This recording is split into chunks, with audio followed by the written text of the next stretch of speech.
এই যে মুগ ডালগুলো ভিজে একটু বড় বড় হয়ে গেছে। এখন সব মুগ ডালটাকে আমি মিক্সিং করে নেব। এখানে আমি 2-3টে লঙ্কা দিয়ে তারপর মিক্সার করে নিয়েছি।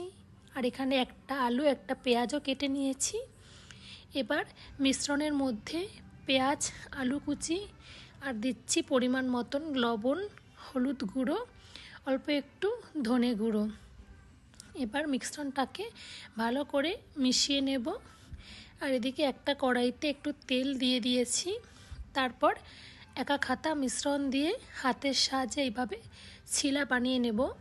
এটা আমি ঢেকে ঢেকে করেছিলাম যাতে দুপাশটাই ভালো করে কুক হয়ে যায়। যেহেতু একটু মোটা মোটা হয়েছে তাই একটু সময় নিয়েই আমি এটাকে ভালো করে দুপাশ ভেজে নিয়েছি।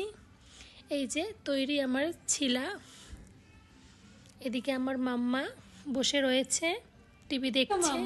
তো দেখি মাম্মা এটা খায় কিনা। টিভি দেখছো? এরকম নাম নাম নাম নাম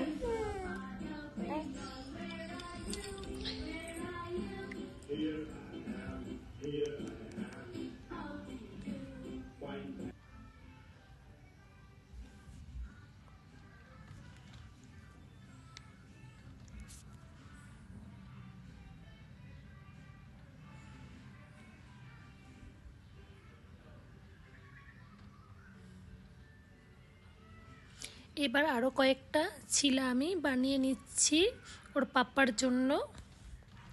এই যে তৈরি। কি খেয়ে তো দেখো। জগদীশ ভাকরি